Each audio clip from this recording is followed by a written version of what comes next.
compatibilización del uso del agua para los proyectos mineros, y nosotros como metalurgistas empleamos el agua para los procesos metalúrgicos, que es los procesos de flotación, cianuración, todos los procesos que involucran la recuperación metalúrgica, y estamos interesados en promover, las tecnologías limpias que hagan más eficiente el uso de agua en los proyectos o en los procesos mineros, metalúrgicos. Segundo, buscar tendencias tecnológicas que permitan usar menos cantidad de agua a fin de tener mayor aceptación en las comunidades. Por lo tanto, estamos interesados en desarrollar mucho los temas del agua de mar, por ejemplo, como una alternativa, y no competir con el agua salada o el agua dulce en las zonas agrícolas ganaderas. Segundo, las tecnologías de relaves secos, relaves en pasta, hacer eficiente el uso del agua y recircular. Comentábamos con los ingenieros de Milpo que, por ejemplo, ellos recirculan hasta el 90%, se recupera en la recirculación el agua.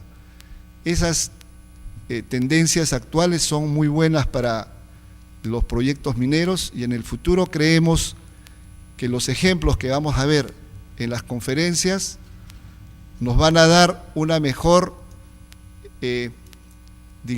imagen minera en las comunidades, tanto campesinas como comunidades agrícolas, que compiten hoy de repente con el agua para los usos mineros.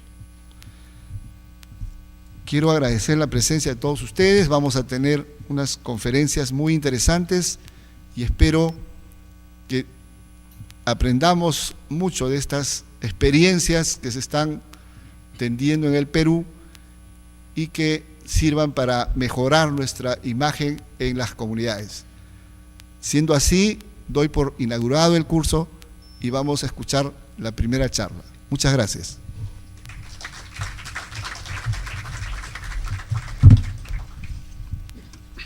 Prosiguiendo con el seminario Uso del agua en procesos mineros, metalúrgicos y adecuación a los ECAS y los LMP, tenemos ahora la exposición de dos profesionales de la compañía minera Milpo. Es el ingeniero Germán Arce, que es gerente de tecnología de Milpo, y el ingeniero Pedro Maguiña, jefe de medio ambiente en Milpo. Los dos van a exponer el tema experiencias de uso de agua de mar en procesos metalúrgicos. El ingeniero Pedro Jorge Maguiña Soto tiene experiencia profesional en la mina Quirubilca, ha sido jefe de medio ambiente, también en la mina Huarón ha sido jefe también de medio ambiente, en la compañía minera Milpo, en la unidad Cerro Lindo, es superintendente de asuntos ambientales. También ha sido jefe de operaciones de asuntos ambientales en la compañía minera Milpo, el ingeniero Pedro Jorge Maguiña Soto. Tiene 3 diplomados en asuntos ambientales, en gestión estratégica minera en la Universidad del Pacífico de Lima, diplomado en especialización en alta dirección en la Universidad Nacional de Ingeniería, diplomado en Sistemas de Gestión Integrado, ISO 14001, 2004, OSHAS 18001, ISO 9001. También tenemos aquí la hoja de vida del ingeniero Germán Arce, ingeniero de minas de la Universidad Nacional de Ingeniería, con experiencia en la compañía minera Milpo, en Mina El Porvenir, gerente de Minas Alianza, Grupo Brescia, gerente de Minas Arcata, Grupo Hochschild, gerente de Minas Iván en Chile y gerente de Mina de Cerro Lindo. Lo recibimos a los dos profesionales con un voto de aplauso.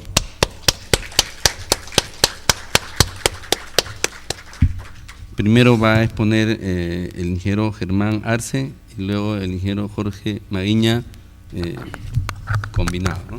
Ok. Muy buenas tardes. Esto avanza, esto retrocede y esto puntero.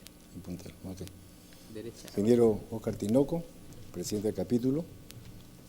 Ingeniero Vidalón, estimados colegas, es un gusto para nosotros compartir esta presentación, la experiencia de Milpo, una mina bastante moderna, solamente 7 años, yendo para 8 años de funcionamiento, que en su momento tuvimos una gran preocupación para evitar un gran conflicto, y era el tema del uso del agua de la zona.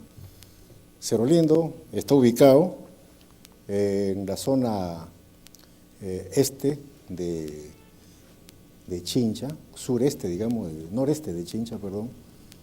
Es una zona muy árida. Vemos acá en el mapa, ¿no?, la zona Cerro Lindo, ubicado aproximadamente a 30 kilómetros de la costa, 60 por carretera. Aquí tenemos la cordillera occidental. Pertenece a la provincia de Chincha, ubicado dentro del distrito de Chavín. Chavín es un distrito de la provincia de Chincha, departamento de Ica, muy poco conocido. Seguramente algunos se preguntarán, Chavín, Ancash, ¿no?, pero es un distrito de Chavín, muy cerca de Lima, como es de esperar, un pequeño distrito, una pequeña población con un nivel muy alto de pobreza.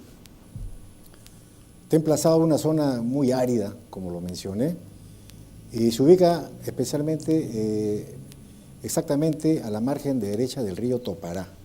Si usted va a Chincha, entra a la pampa de Hawái, cerca de Chincha, 15 kilómetros de Chincha, y hay un río que cruza la carretera, desemboca en el mar.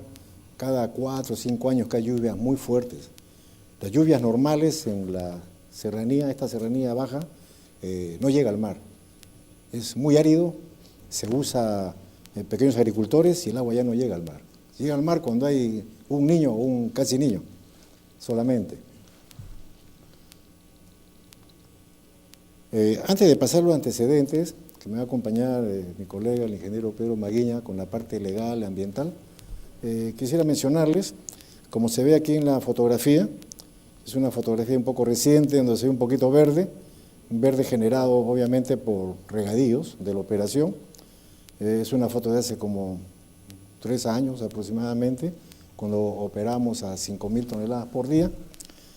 Vemos el río Topará. Esta es una foto más o menos, debe ser como hoy, mes de abril o mayo quizá, no vemos la fecha. Este río es muy pequeño, en época de estiaje, vale decir septiembre, octubre. El río tiene un ancho de 20 centímetros, entonces obviamente no alcanza para el uso agrícola de la zona. Era impensable usar para minería. Dentro de la asesoría que tuvimos, hay de todas las asesorías, alguien recomendó poner una gran represa. Fue alguien más experto que el experto y dijo, esa represa la vas a llenar pues ¿en cuánto? 30 años. Si aquí no llueve, ¿con qué la van a llenar? Entonces no era factible. Es así como tomamos la decisión, bastante arriesgada, de usar agua de mar. Arriesgada porque no había experiencia, arriesgada porque no la conocíamos, en lo absoluto. Fuimos a aprenderla, a mirarla, a aprender algo en otros lugares, y nos lanzamos a hacer la planta por ósmosis inversa en la zona costera de Hawái. Hawái está exactamente en el kilómetro 176. No confundan con el Hawái que está al otro lado de Estados Unidos, ¿no?, porque es otro lado. Y en esta zona diseñamos la planta por ósmosis inversa y ocurrió circunstancialmente el tsunami de Tailandia. Recuerda, ¿no?, que hubo un tsunami muy grande en Tailandia y tomamos la decisión allá en la justa de llevar la planta a la parte alta de la meseta. Si ustedes van a Chincha, van a encontrar que la pista está casi al borde del mar y hay una meseta al lado izquierdo, una meseta arenosa, como 80 metros de altura, y ahí se sigue la carretera hacia el este y colocamos la planta en la parte alta. Es decir, pusimos las bombas en la zona playera y trasladamos con bombeo a la parte alta el agua salada para hacer el proceso en la parte alta y protegernos de cualquier eventualidad. Es así como empezamos a operar con una instalación de 60 kilómetros de tubería con bombas de 500 caballos de fuerza cada una, a 5.000 toneladas. Hoy, que estamos procesando 15.000 toneladas por día, hemos tenido que reemplazar las bombas por 3 estaciones de bombeo, como al principio, pero en este caso con bombas de 1.500 caballos de fuerza cada una.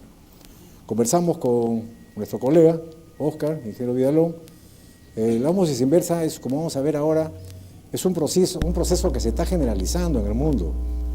Y ojalá algunas otras empresas también lo realicen, superen lo que tenemos hecho nosotros y aprendemos también nosotros de ellos. Y generemos obviamente un benchmarking, como se suele llamar, para seguir perfeccionando el sistema. Hoy por hoy el sistema de ósmosis es bastante económico, hablaremos de costos al final, y en el caso de minería el costo más importante es el bombeo. En nuestro caso el bombeo son 60 kilómetros, hoy estamos usando casi 5.000 caballos de fuerza para este hecho, con 3 estaciones de bombeo, y obviamente es un costo mayor. Bien, teniendo un panorama general, vamos a pasar a ver la parte que corresponde a los antecedentes con todos los trámites que se tuvieron que realizar para lograr las autorizaciones y llevar a cabo el proyecto. Y pasamos al colega Pedro, por favor, nos acompaña. Te paso, ¿cómo se llama? Hola.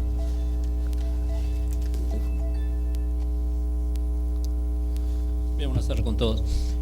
Ya en los antecedentes, el ingeniero Germán Arce más o menos dio el panorama cómo empezó el proyecto Cerro Lindo.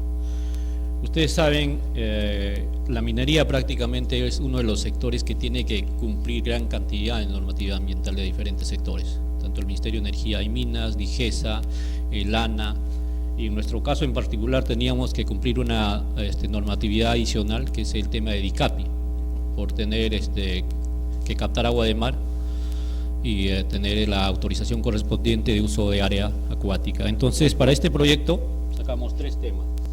La aprobación del estudio de impacto ambiental en el 2004, justamente en el 2004 todavía no se tenía establecido la captación de uso de agua de mar.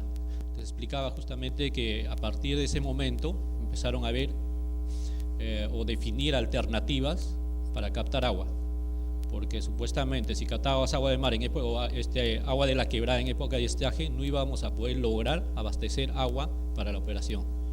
Entonces luego de eso, el 2007, ya se hace la modificación del estudio de impacto ambiental y se aprueba justamente la captación de agua de mar y el tratamiento mediante el sistema de osmosis inversa. Luego tenemos el estudio de impacto ambiental del 2010, con el estudio de impacto ambiental del 2007 obtuvimos una capacidad de producción de 5.000 toneladas por día. El 2010 ya hemos incrementado a 10.000 toneladas por día. Y el 2011 nuevamente hemos hecho una modificación del estudio de impacto ambiental por temas de ampliación de botadero y ampliación de desmontes. Adicionalmente tenemos la aprobación de ley ya por suministro de agua y energía de la planta desaladora. Nuevamente hemos tenido que presentar el estudio de impacto ambiental porque captar agua de mar también necesita toda una evaluación de los impactos que puedas tener o no en el área acuática. Entonces se ha tenido que establecer todo un estudio de impacto ambiental por temas de vertimiento, temas de captación, ubicación de tuberías, la distancia que hay que captar el agua, la distancia que hay que poner el vertimiento de la tubería. Entonces todo eso ha meritado una evaluación. El tema de permisos, como les decía, tenemos permisos de uso de área acuática, autorización de vertimiento y la licencia de uso de agua de mar. Esto prácticamente es nuevo, ¿no? El tema de la licencia de uso de agua de mar. Estos 3 puntos, parece que no, en el tema de manejo ambiental de Cerro Lindo, acércate. Que caracterizan más a la unidad, un poco que nos diferencian de otras unidades casi convencionales. El tema de uso de agua de mar, disposición de relaves en seco y el tema de vertimiento cero. Captamos agua de mar, no perjudicamos a la gente de la cuenca. Estamos ubicadas en la cuenca del río Topará, donde el agua prácticamente se presenta en épocas de lluvia, con muy poco caudal. Entonces el captar agua de mar enviamos 60 kilómetros de distancia o enviamos 1820 metros, nos da un beneficio de poder convivir con las comunidades del entorno de forma armónica. La disposición de relaves en seco, igual, la minería convencional, ¿qué hace? Obtiene relaves y esos relaves son dispuestos en diques con un efluente o con un vertimiento. Ese vertimiento, ¿hacia dónde se va? Se va a una cuenca, ¿sí? Y para poder vertir, el agua tendría que ser previamente tratado. Caso Cerro Lindo, la disposición de relaves es en seco. Se cuenta con una planta de filtrado y se almacena en una zona prácticamente diseñada para este tipo de almacenamiento con un porcentaje de humedad de 7%. Entonces no tenemos vertimiento. Eso es otro tema que nos diferencia de la minería convencional. Y el compromiso de vertimiento cero. Captamos agua de mar, llevamos hasta la planta. En la planta se dispone tanto para mina, campamentos, el proceso metalúrgico, y todo el agua, absolutamente todo el agua es recirculada. No tenemos ningún tipo de vertimiento hacia la cuenca. Entonces estos 3 puntos son los que, como le digo nuevamente, nos diferencian de la minería convencional y hacen porque justamente podamos desarrollar la actividad de forma armónica con la comunidad del entorno, y para eso nosotros luego lo vamos a ver, desarrollamos también monitoreos participativos con la gente de la comunidad, ¿no? El tema ya de la planta de procesos principalmente lo va a tratar el ingeniero Germán Arce, y luego volvemos al tema ambiental. Ok, bien, Pedro. Bien, vamos a pasar a la parte técnica. Bien, la captación de agua de mar, bueno, pasé un comentario. Cuando iniciamos este proceso, dije, no lo conocíamos, obviamente. En el Perú no se ha desarrollado la ósmosis inversa. Nos preocupó muchísimo el tema del proceso mismo de la ósmosis, la parte química, para obviamente captar la materia sólida, los restos orgánicos, lo que hubiera en la planta en sí. Y no pensamos jamás en la toma de agua de mar, porque el mar es tan abundante, el agua está ahí. Tomar el agua nos pareció algo que iba a ser muy sencillo, y nos equivocamos. En realidad, la toma de agua de mar es muy complicada. Es tan complicada que los asesores que tuvimos, con la planta fue construida por una empresa asesorada por una planta americana Doosan, de origen coreano. Tuvimos la visita a todas estas personas, totalmente sorprendidos por el movimiento del mar peruano y la riqueza del mar peruano. Los tubos se atoran con mucha facilidad con vida acuática. Los choros se pegan en los tubos, inclusive por dentro, y se llegan a tapar los tubos. Entonces hicimos la primera toma a 200 metros hacia el fondo marino, por el fondo marino, 200 metros de tubería, y obviamente este tubo no llegó a funcionar correctamente y tuvimos que reemplazarlo por tuberías instaladas a 800 metros por el fondo marino.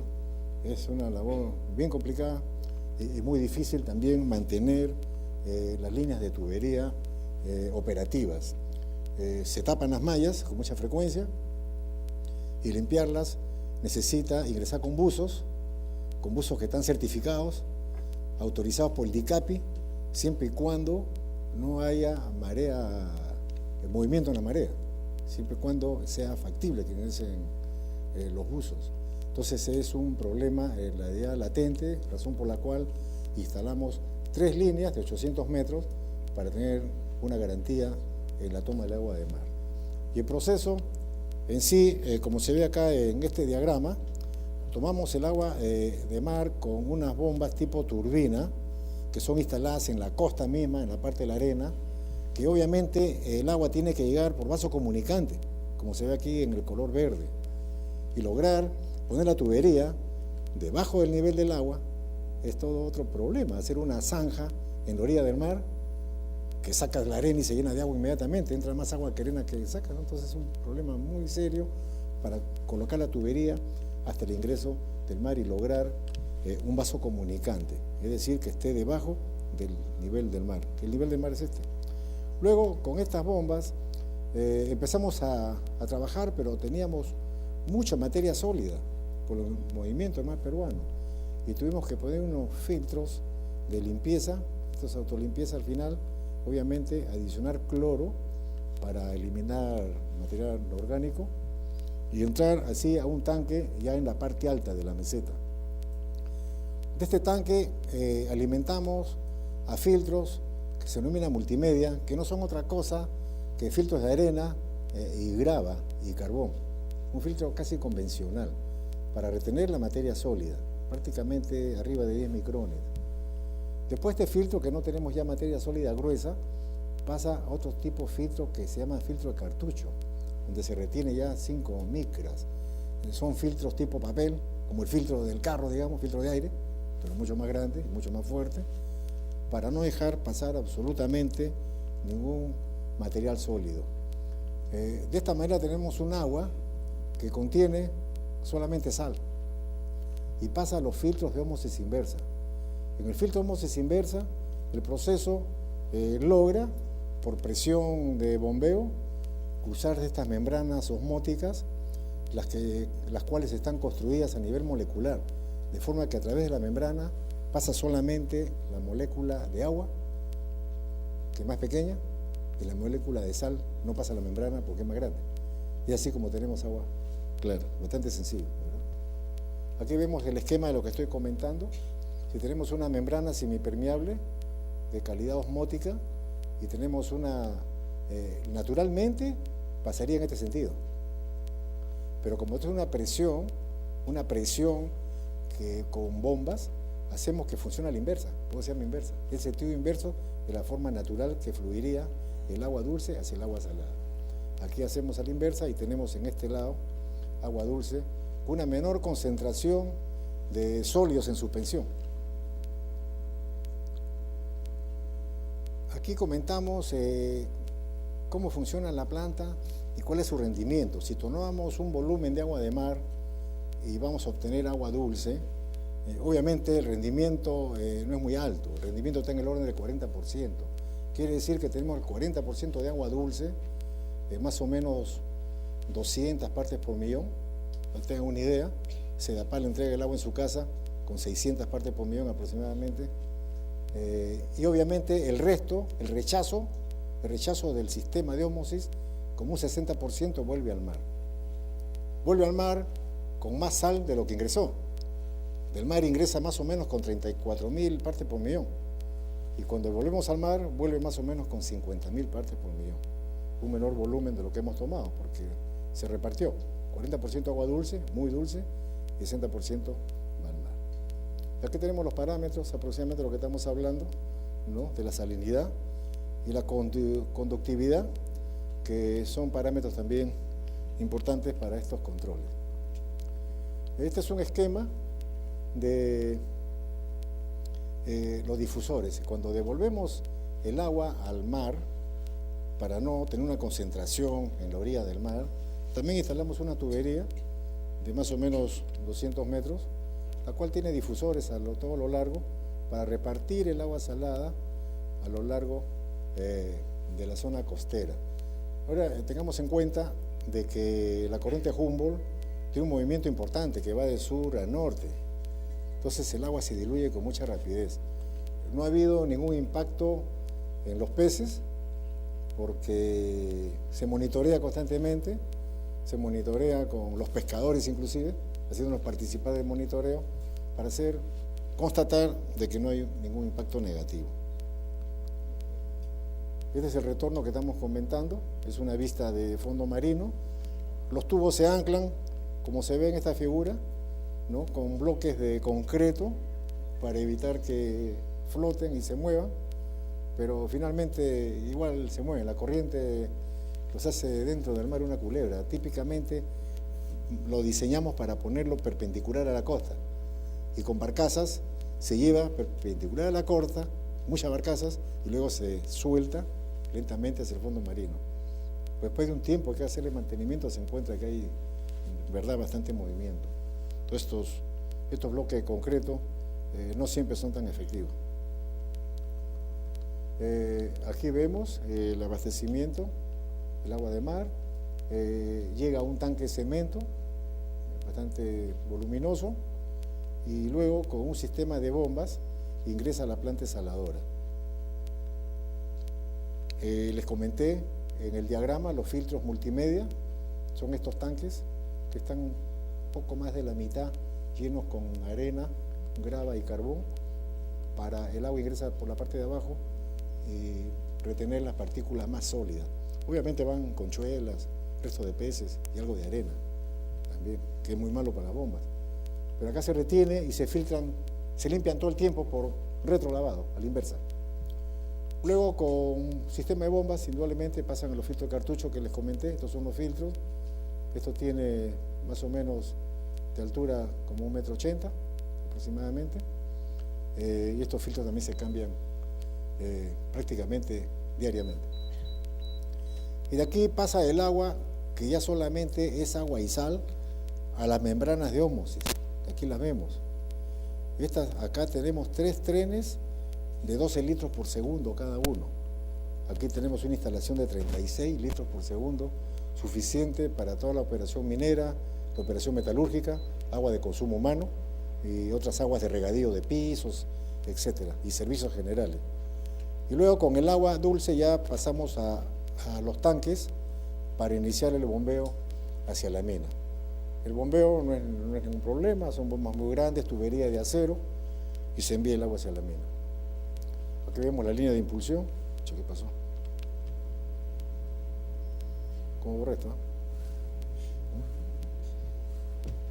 Una borradita.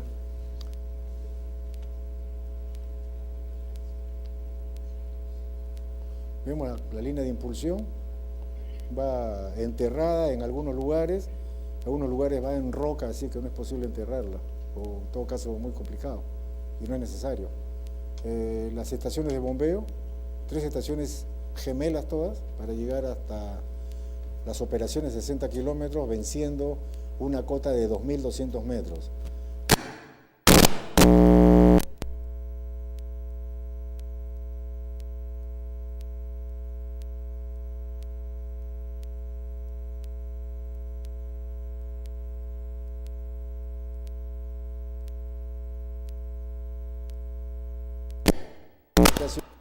Y lo cual vuelve a un tanque. La recirculación es muy grande porque indudablemente hay vertimiento cero. Vertimiento cero es que si dejamos ir el agua al río, hay un problema ambiental, un problema de reclamos y además es más costoso. Es más costoso enviar agua desde la costa. Mejor la recirculamos y el agua es un compromiso muy serio y muy complicado. Vertimiento cero, bien complicado. Pero no va ni una sola gota. En 7 años no ha pasado nada. Porque hay contingencias, hay pozos de contingencias y bombitas para recircular, ¿no? Para un pozo hay otro pozo. Y siempre están limpios, si no, no es contingencia. Acá tenemos el tema de distribución del agua, ¿no? En realidad, el agua, tanto fresca como recuperada, cubre toda la operación. La mina es seca, bastante seca, por estar muy cerca de la costa. Entonces la mina no nos provee agua, entonces el requerimiento es tanto para perforación en mina, para mitigar polvo, para la planta, laboratorio, los campamentos, es decir, y los relaves, que lo comentó el ingeniero Pedro, también los secamos, los depositamos relaves en pastas secos, los cuales garantizan mucho su estabilidad y además le hemos recuperado el agua.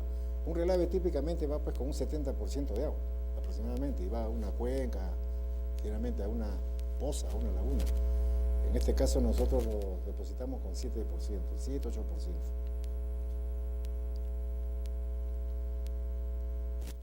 Tenemos también, obviamente, para el tema de uso del agua, una planta potabilizadora para el caso de consumo humano. Y aquí vemos los usos mineros y diversos usos que hemos comentado. En este caso está la planta potabilizadora que le he comentado, muy pequeña, es 1 litro por segundo. Ya tomamos poca agua, más vino y cerveza. Y acá tenemos en este cuadro, está un poco pequeño, pero son las tablas en general de los resultados de los análisis que se hacen en el agua. Todos los análisis pasan holgadamente, como se ve, aceptable, ¿no? Holgadamente todos los parámetros. En verdad, estamos bien satisfechos con el sistema. Nosotros creemos que este sistema va a lograr impulsarse en el país. No hay ninguna razón para que el agua de la fuente marina se use también para otras industrias, inclusive para la agricultura. Si la agricultura usa además riego por goteo, es decir, ya el agua de mar creo que cumpliría su objetivo.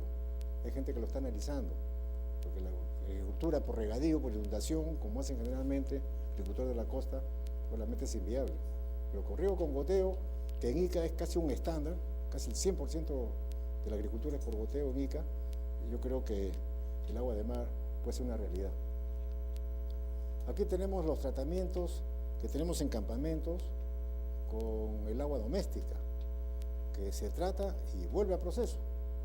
Y también el cuadro de análisis, donde obviamente tenemos resultados aceptados.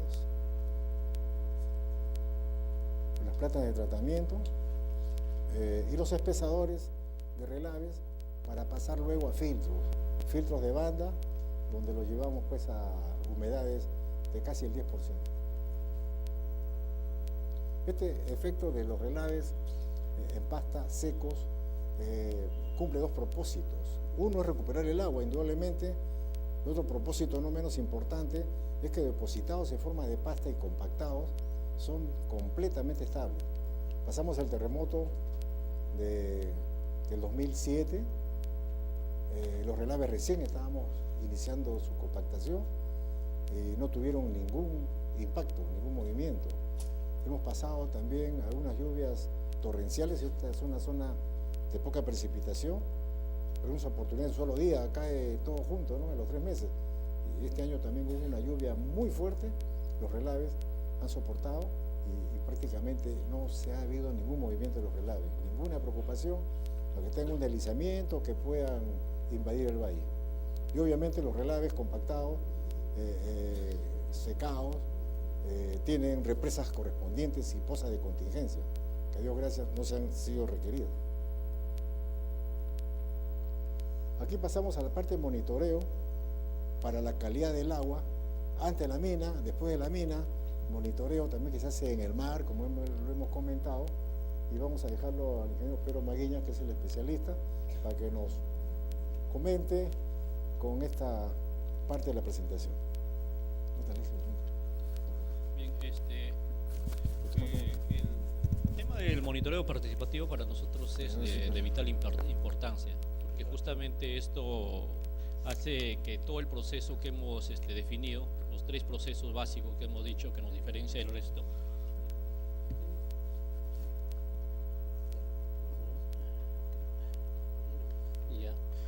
hablábamos de los 3 procesos que hemos dicho: captamos agua y mar, que nos diferencia de otras unidades mineras. No tenemos vertimiento, hablamos de vertimiento cero y la disposición de relaves en seco. Pero todo eso tiene que ser corroborado. Entonces, ¿qué es lo que hemos hecho? Hemos implementado el tema del monitoreo participativo. El tema del monitoreo participativo pasa por estos puntos básicos. Formación del comité de monitoreo. Nosotros en la cuenca del Topará tenemos 6 anexos de la comunidad de Chavín. Cada anexo ha tenido que nombrar sus representantes. Han nombrado 2 representantes por cada anexo. Tenemos 12 miembros del comité de monitoreo participativo y que ellos son capacitados por una empresa especializada, no son capacitados tanto por nosotros, porque lo que necesitamos es transparencia y credibilidad ante ellos. Entonces, esas personas nombradas por ellos mismos han sido capacitados y estas capacitaciones se realizan, por decir, nosotros mañana tenemos el monitoreo participativo. Entonces, hoy día programamos la capacitación durante todo el día. Vamos a tener una capacitación exclusivamente de monitoreo de agua durante todo el día con estas 12 personas. Luego de esa capacitación se hace el monitoreo en campo, nuevamente con las personas definidas por la comunidad. Nosotros no definimos al personal, ellos definen mediante cartas nombradas por las autoridades.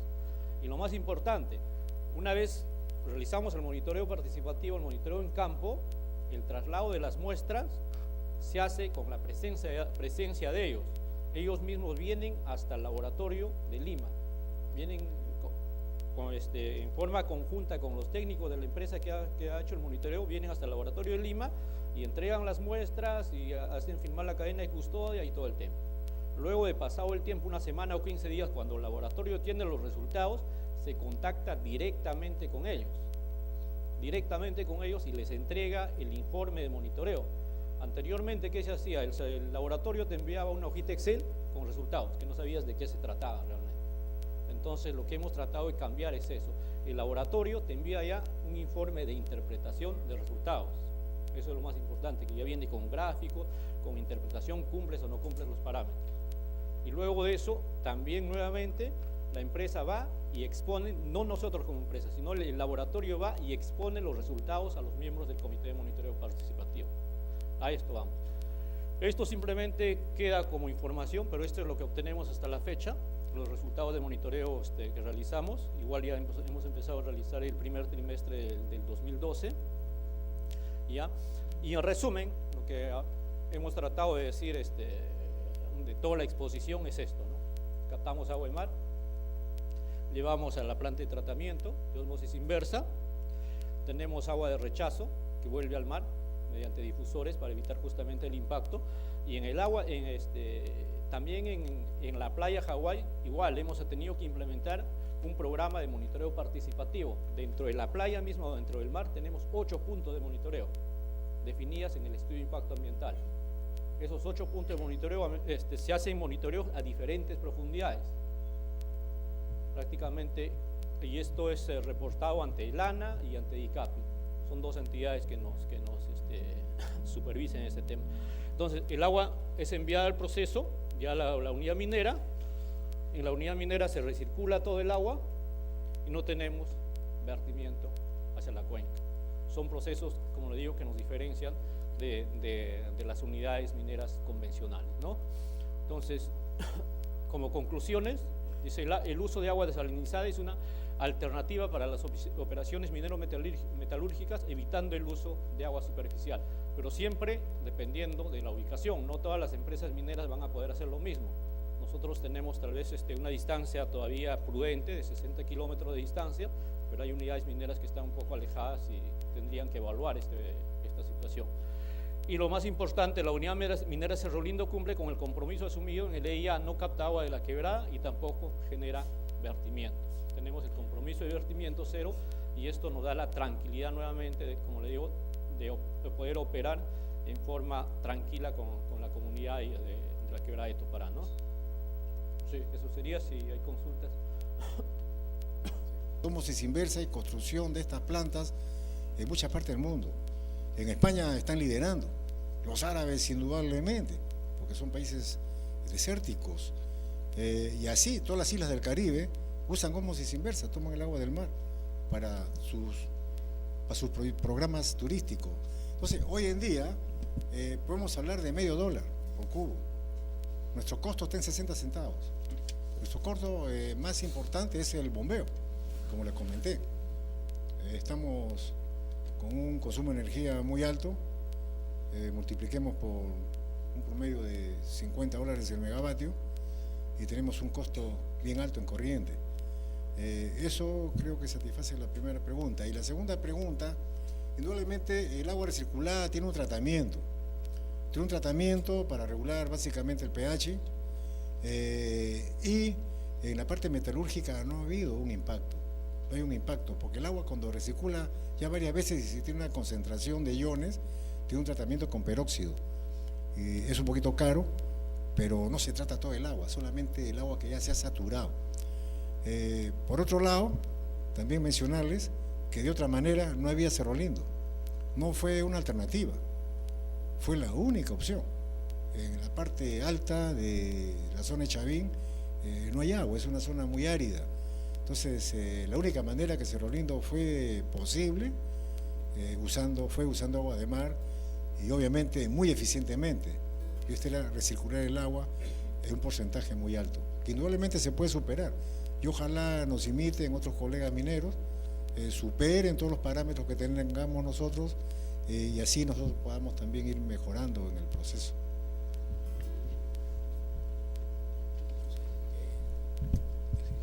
Siga, ingeniero. Brillantes soluciones que han tenido los dos.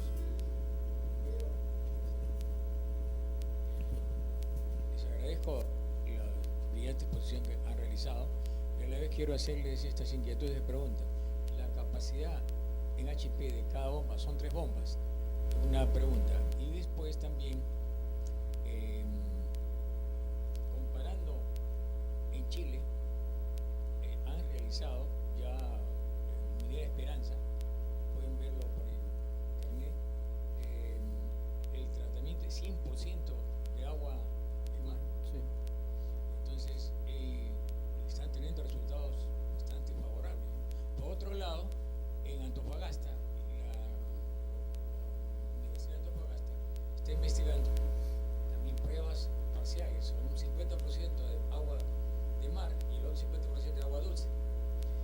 Y la otra alternativa es la que ustedes ya han hecho, o sea, ver si el agua de mar puede funcionar en polimetálicos con plomo, zinc y plata, que también el otro ha sido lixiviar, en el caso de cobre, con agua, la mitad del 50% de agua de mar y el 50% de agua dulce. No sé si me podían ver. Y otro punto, el costo total de ese proyecto de Cerro Lindo.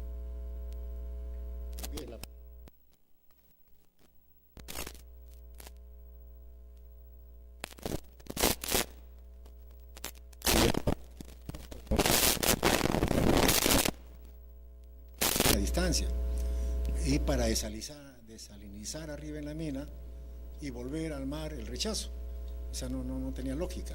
Es mejor desalar en el mar, volver el rechazo del 60% y enviar solamente agua dulce. Quirúrgico. Indudablemente que algunas plantas han desarrollado el uso de agua de mar directo, pero tenemos una planta construida especialmente para soportar la salinidad del agua de mar. Este tiene que tener acero inoxidable, en muchos casos bombas con titanio, que son muy caras, para que no se oxide simplemente.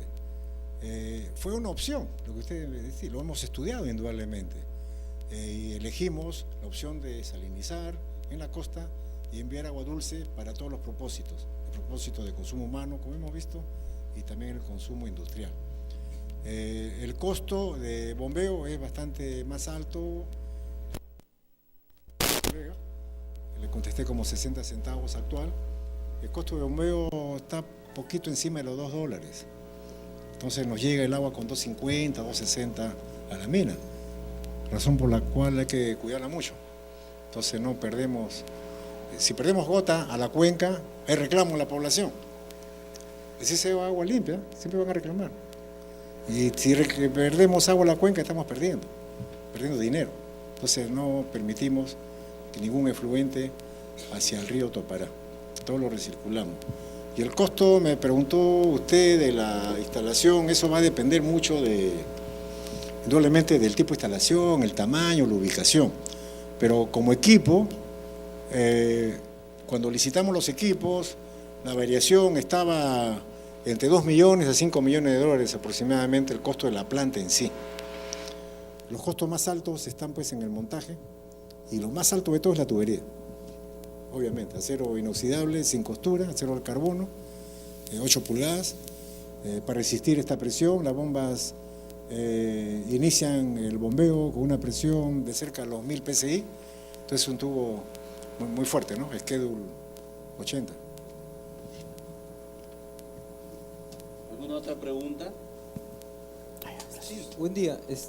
Mi nombre es Denis Lau. Yo agradezco su exposición y saludo el compromiso de Milpo, que me consta sobre el vertimiento cero, especialmente en Cerro Lindo.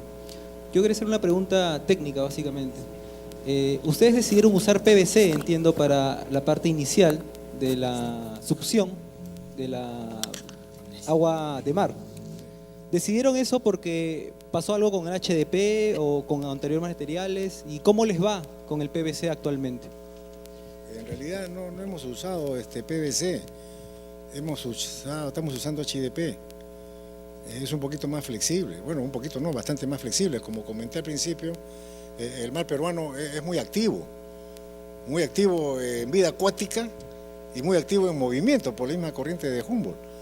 Entonces la tubería la instalamos recta y al poco tiempo pues, está hecho una culebra esto. Con PVC estaría rompiéndose, ¿no? Constantemente. Inclusive hemos tenido una rotura ya en HDP de tubería. Y es muy complejo, ¿no? Reparar debajo del agua.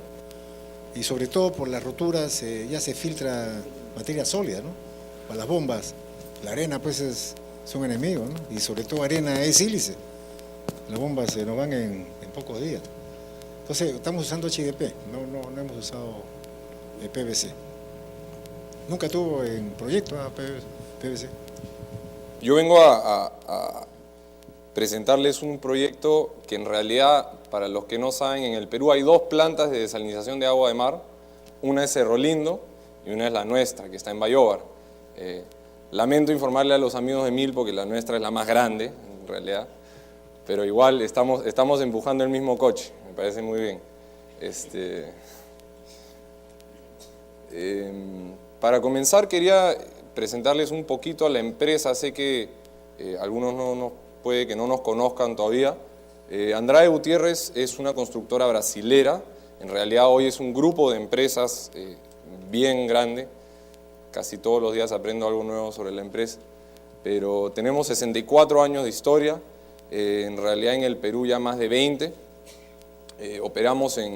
Hemos operado en más de 40 países. Más de 1000 proyectos completados, el mapa de los cuales está ahí, un poco en todo el mundo. Bueno, creamos más de 200.000 empleos directos el año pasado, esas son cifras del año pasado, 10.000 millones de facturación. Este es el grupo Andrade Gutiérrez, la constructora, es un 40-50% de esos números. Y bueno, somos reconocidos, hemos recibido innumerables premios por prácticas sostenibles, sobre todo en el Brasil, ¿no? Donde tenemos mayor presencia. Un poco para explicarles lo que hacemos en ingeniería y construcción. Somos especialistas en transportes, en energía, hemos construido todo tipo de plantas de energía, en hidrocarburos básicamente, en agua, que es lo que vamos a expandir un poco más hoy, y otras plantas industriales, minería, etc. Para explicarles un poco, en el Perú estamos del 91, la primera obra la agarramos en el 92, que fue el muelle de carga líquida de Talara, para Petroperú. Y tenemos hoy varias concesiones, 2 de ellas, en realidad la IRSA Norte ya no estamos en la concesión, pero en su momento estuvimos, que es la carretera que va desde, me parece que es Paita hasta Tarapoto. Hoy día somos concesionarios del tramo 4 de la Interoceánica Sur, que son 300 kilómetros, en mayor parte en Puno. Y tenemos la concesión sobre la cual vamos a hablar hoy día, que es Aguas de Bayóvar, que es un modelo interesante, porque les voy a hablar de una planta de agua que está en una mina, que nosotros la operamos, pero no somos minera, somos una empresa de construcción en realidad. Pero más adelante ya les voy a explicar cómo se fue formatando de esa manera y cómo hoy nosotros permanecemos en la planta. El proyecto está ubicado en Bayóvar, en la Estrellita, y el cliente se nos acercó y dijo: quiero una planta de agua.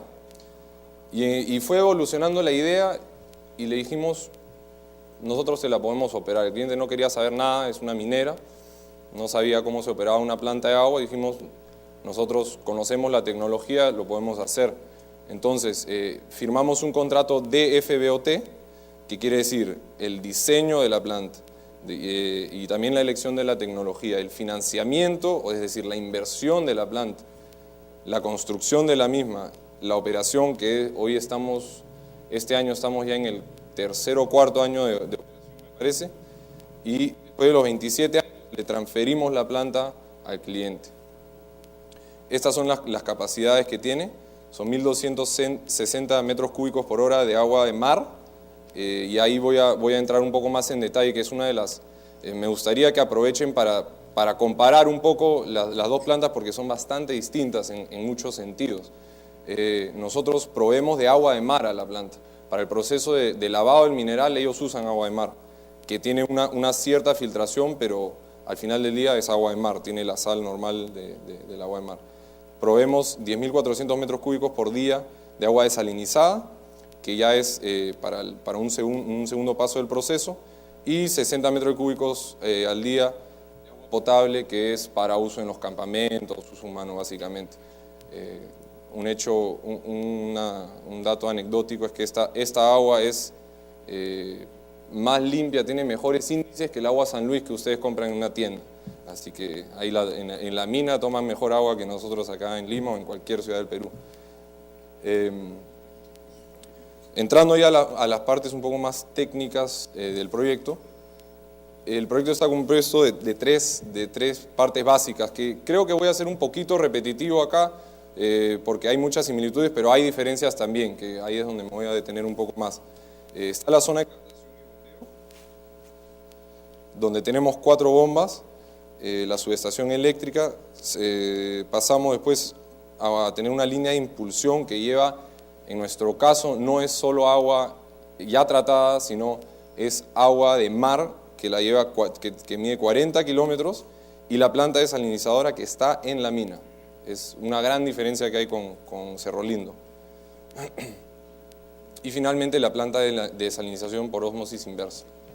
La estructura básica de estos 3 componentes es que la captación, donde existen las bombas, la subestación, la línea tiene tuberías, travesías en algunas quebradas que hay en el camino, y la planta desalinizadora, que tiene una piscina donde se guarda el agua de mar, y hay una primera sedimentación, la misma planta y la subestación, ¿no es cierto? Empiezo un poco la presentación más técnica hablando de las bombas. Estos son unos filtros de admisión pasiva Johnson que permiten la entrada del agua sin llevarse todo lo que contiene el mar en el proceso. La presión o la succión que tienen es mínima en realidad. Acá se ve un poco el esquema. Este es el muelle.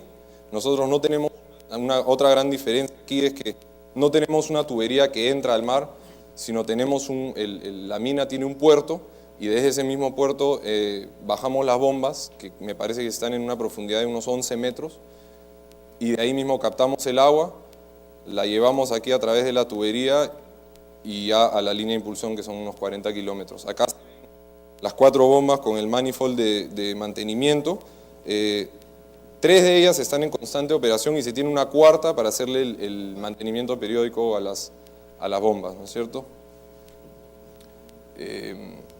Acá se ve un poquito mejor. Las 4 bombas, esto era durante la construcción, donde no tenía todavía el rail de mantenimiento que permite sacar a las bombas y limpiarlas. Cada bomba tiene una capacidad de 550 caballos y tiene una cantidad máxima de 850 metros cúbicos por hora. Esta es la línea de impulsión. En un inicio es superficial, luego, como verán de esta foto, ahí está Gustavo, que lamentablemente no pudo estar hoy día, pero después pasa a ser subterránea, y esto fue durante la construcción, ¿no? Este es una de las travesías en una quebrada. Tenemos un tanque de alivio unidireccional para manejar los flujos del agua, controlar las presiones. Estas son las piscinas, que es también otra diferencia que tenemos. La gran cantidad de agua de mar que necesita la mina, necesitamos tener esta piscina. En realidad el agua llega a esta grande, pasa después a las más pequeñas para la sedimentación, y después por acá se va a la planta que la ven. Bueno, estas son las 2 subestaciones, una en el puerto, una en la planta, y esta ya es la planta. Acá se ven la piscina, el agua pasa por acá, tuberías subterráneas, y entra ya al proceso de tratamiento del agua. Algunas de las principales cantidades de esta obra, ahí les expliqué en muy grandes rasgos lo que fue la construcción. Algunas de las cantidades principales: tenemos 4 bombas, la tubería HDPE mide casi 39 kilómetros, las piscinas tienen una capacidad de 41.000 metros cúbicos, y un dato interesante, que tengo que hacer un poquito de propaganda, en casi 1.400.000 horas, hombre, trabajadas, no tuvimos un solo accidente grave, ¿no? que también es gracias a los tengo que darle crédito a los fuertes estándares de calidad de nuestro cliente que nos acompañó en este proceso. Como les mencionaba, esto no es solo para nosotros estamos acostumbrados a que nos paguen por hacer una obra. En este caso nosotros les propusimos, como ya les mencionaba, inclusive quedarnos, nosotros somos los inversionistas de esta planta y la operamos hasta el día de hoy. Nuestra empresa operadora se llama Aguas de Bayobar, que este es el equipo que está en la planta casi todos los días, espero. Y básicamente se ocupan de que este proceso funcione sin problemas. Y el proceso de desalinización, como ya mencionaba el ingeniero Arce, tiene 5 pasos principales. No me acuerdo, ¿ustedes tienen DAF también? ¿Tienen la flotación por aire disuelto? Me parece que no lo vi en la presentación. Ok, esta es otra de las diferencias que tenemos. Hasta el sistema de ósmosis inversa se considera hasta los filtros cartucho el pretratamiento. Y a partir de la ósmosis inversa ya es el tratamiento propiamente dicho para sacarle la sal al agua de mar. Entonces empezamos por una flotación por aire disuelto, que son básicamente unas piscinas donde todos los sedimentos, es un segundo paso donde los sedimentos bajan al fondo. Tenemos los mismos filtros multimedia que ustedes ya vieron, se pasa a los filtros cartucho, el sistema de ósmosis inversa y finalmente tenemos un sistema de agua potable que es una cantidad mínima, donde en realidad un dato importante es que el agua que sale de este paso del proceso es agua desalinizada, es agua totalmente pura, no tiene minerales, entonces para el consumo humano no es apta. ¿Por qué? Porque si la tomamos nos saca los minerales en vez de mantener o reponerlos. Entonces lo que tenemos que hacer aquí es volver a inyectarle los minerales para que se vuelva agua potable. ¿Okay? Un poco para mostrarles las fotos, este es el DAF, que en realidad funciona cuando hay más partículas en el agua de mar. El agua de mar, esto es en el norte del país, y es más caliente el agua y por ende tiene mucho más microorganismos, es un agua muy rica, inclusive hay riesgo de marea roja, entonces tuvimos que diseñar esta planta para poder afrontar cualquier calidad de agua de mar que nos llegase. Y el norte peruano es conocido por ser un mar muy, muy rico, entonces aquí los procesos y el mantenimiento es de la misma manera, es bastante fuerte, pero se incluye en el diseño, se parte de las condiciones del agua de mar, ¿no es cierto? Aquí están los mismos filtros multimedia, tenemos 14. Los filtros cartucho tenemos 5 skids, los skids son los grupos, digamos, de filtros. Tenemos 5 skids con 5 cartuchos, como lo ven aquí, en cada uno. Y finalmente pasamos a la ósmosis inversa, donde tenemos 4 skids y 210 membranas por cada uno de estos. Esto de aquí es un skid, por ejemplo. Y este es el sistema, como ven, bastante pequeño en comparación de agua potable, que es para proveer los 60 metros cúbicos al día. Ahora, pasando un poquito más a la parte no técnica, que es mi parte, digamos, quería entrar un poquito al modelo contractual, porque esta es una muy gran diferencia y la razón por la que yo estoy aquí presentándoles esto hoy en día es justamente porque nosotros, un contratista, es básicamente un coinversionista en este proyecto. Entonces, el modelo contractual es básicamente lo que sería una concesión con el sector privado. Es decir, tú inviertes y de alguna manera recuperas. Entonces, ¿qué hacemos? Le cobramos una tarifa de agua a nuestro cliente. Entonces, el contrato dice lo siguiente: nos dan 2 años para hacer el EPC, la ingeniería de la planta, la compra de los equipos y la construcción. Operamos por 27 años y en estos 27 años se cobra por 15 años una tarifa fija. Este es este caso específico, pero es adaptable para cualquier otro proyecto y cualquier condición que se pueda establecer. Cobramos una tarifa fija, es decir, lo llamamos si el agua está disponible, nos pagan, la usen o no, porque nosotros tenemos que repagar nuestra inversión. Y pagan una tarifa variable que es para remunerar la operación y el mantenimiento. Comenzando el año 28, transferimos la planta al cliente. Un poco entrando en los detalles de cómo se propone o cómo evoluciona una propuesta de este tipo. O sea, Andrade Gutiérrez asume la inversión en la infraestructura para un servicio que en este caso es el agua desalinizada. Calculamos una tarifa en base a la inversión que tuvimos que hacer y cobramos las tarifas calculadas por metro de agua suministrada bajo un contrato take or pay que lo paga, o sea, el cliente nos paga como si le estuviera pagando a CEDAPAL a fin de mes, nos paga la cuenta. El cliente proporciona las garantías para el pago de las tarifas. Básicamente este es un tema de viabilizar el financiamiento con los bancos, y la responsabilidad del diseño, la calidad, el performance de la planta y la operación es asumida por nosotros. Entonces, cualquier cosa que falle, nos vienen a buscar. Hasta ahora no ha pasado. Bueno, el contrato determina el periodo de tiempo, importante, porque también de eso depende el financiamiento. Las tarifas que se va a cobrar, los parámetros de calidad, sanciones, que hasta ahora no ha habido ninguna, gracias a Dios, y la final transferencia del activo. ¿Por qué una minera?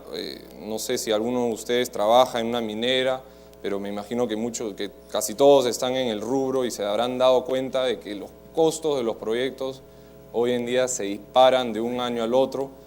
Estaba leyendo el otro día que Toromocho creo que había gastado 65% más de lo inicialmente previsto, y no es el único. Yo creo que en América Latina hoy tenemos ejemplos en todos los países de costos realmente que suben sin control. Entonces, esta es una propuesta que le agradó mucho al cliente. ¿Por qué? Porque le eliminó mucha presión en el CAPEX del proyecto y el financiamiento. Nosotros lo asumimos, él se olvida y nos paga cuando él ya vaya produciendo el mineral, ¿no es cierto? La inversión no afecta el balance. Y finalmente, una parte muy importante que creo que fue lo que lo convenció de que esto era para él, es que transfiere los riesgos de performance al contratista. O sea, déjanos hacer el trabajo, nosotros nos encargamos, y él no tiene nada que ver con esta parte, ¿no? Bueno, muchas gracias. Quería expandir un poco sobre algo que había dicho el ingeniero Arce, que me parece importante cuando uno considera esta tecnología de desalinización, que para el Perú es muy nueva. Tenemos 2 plantas, tenemos muchos proyectos nuevos, sobre todo en la costa, que contemplan construir uno. Tía María es un proyecto que ahora ha vuelto a adoptar esta idea, y tenemos conocimiento de muchas otras minas que quieren también adoptar una de estas plantas, porque en realidad para nuestro cliente, si no hubiese tenido esta opción de desalinización, su proyecto hubiera sido inviable porque no hay agua cerca. Estamos en Sechura, que para los que conocen es totalmente árido, ¿no? Entonces, es una tecnología súper interesante para viabilizar proyectos que de otra manera serían inviables, que es algo que ya comentó, y creo que es el caso de Cerro Lindo también, allá más por un aspecto socioambiental, pero igualmente válido. Y quería expandir un poco sobre lo que comentó el ingeniero Arce, en el sentido de que esto no es solo aplicable para minería o procesos industriales y agricultura, pero también para el consumo humano, como también mencionó. En realidad Singapur creo que recibe 80% de su agua de agua desalinizada, y estaba leyendo el otro día que en Algeria y Australia ya hay ciudades de más de 1 millón de habitantes que reciben casi 100% de su agua de agua desalinizada. Entonces es una tecnología que está ganando en escala, y ya estamos en conversaciones con básicamente gobiernos y municipalidades y gobiernos regionales de la costa, que están muy interesados en implementarlo, porque como sabrán, en la costa estamos con un déficit de agua fuerte, y esto creo que es una fuente que cada vez se va a tener que considerar más cuando mejoren las tecnologías, cuando se gane en escala, etc. Bueno, eso es mi presentación. Quiero abrir para preguntas, por favor. El agua para un uso muy específico no se contempló, seguimos las especificaciones básicamente que nos pidió, tanto de agua de mar, tanto de agua desalinizada y tanto de agua potable, y nosotros diseñamos en función a eso. Pero me parece muy válido que se investigue un poco más en el futuro esa posibilidad, ¿no? Agradecemos la brillante exposición del señor Philips Reiser. Gracias. Lo despedimos con un voto de aplauso. Tranquilo. Continuando con el seminario, tenemos ahora la presencia del ingeniero Pavel Aquino Espinosa, quien va a tocar el tema Políticas de Estado del uso y la calidad de los recursos hídricos. El ingeniero Pavel Aquino Espinosa es profesor especialista del agua en el sector minero, es autoridad, bueno, en la Autoridad Nacional del Agua. El ingeniero Pavel Alfredo Aquino trabajó por 6 años para la Dirección General de Asuntos Ambientales en el Ministerio de Energía y Minas, en la evaluación de impactos ambientales. También participó a través de la Dirección de Asuntos Ambientales Mineros del Ministerio de Energía y Minas en el equipo de investigación científica de la Agencia de Protección Ambiental de los Estados Unidos, USEPA, y también de la Universidad de Stanford, realizando mediciones de concentraciones de mercurio en la calidad de aire y emisiones atmosféricas para las ciudades de Puerto Maldonado, Madre de Dios y La Rinconada en Puno, elaborando informes para la implementación del sistema de colección de mercurio desarrollado por el laboratorio de Angone en Estados Unidos para el control de emisiones de mercurio en la pequeña minería y la minería artesanal. Es investigador becado por las Naciones Unidas para el medio ambiente. Actualmente trabaja para la Autoridad Nacional del Agua en el área de gestión de calidad de los recursos hídricos. Lo recibimos con un voto de aplauso. Muy buenas noches a cada uno de ustedes. Reciban un especial saludo del doctor Hugo Jara, quien es el jefe de la Autoridad Nacional del Agua, quien tuvo a bien encargarnos hacer la presentación y recibiendo cordialmente la invitación efectuada por el ingeniero Tinoco, que es el presidente del capítulo de Ingeniería Metalúrgica del Colegio de Ingenieros del Perú. En esta oportunidad el tema es un poco amplio y vamos a tratar de hacerlo un poco más rápido, tanto por el tiempo y de tal manera que puedan entender. Los recursos hídricos en el Perú, para poder entenderlo, principalmente los efectos, el impacto, los usos, los hemos sintetizado en cuanto a los impactos en 2 temas puntuales y conocer bien qué es el tema de la cantidad y el tema de la calidad. Esos 2 parámetros, conociéndolos bien, podemos hacer una buena gestión de los recursos hídricos, porque son la esencia de toda la protección de los recursos hídricos. Al margen de esto ya viene lo que es la cultura del agua, lo que es la difusión de la protección de los recursos hídricos, etc. Voy a tocar el marco institucional, los ejes de la política y estrategia de los recursos hídricos, los usos y cantidad de los recursos hídricos, gestión de la calidad de los recursos hídricos y los recursos hídricos en el subsector minero.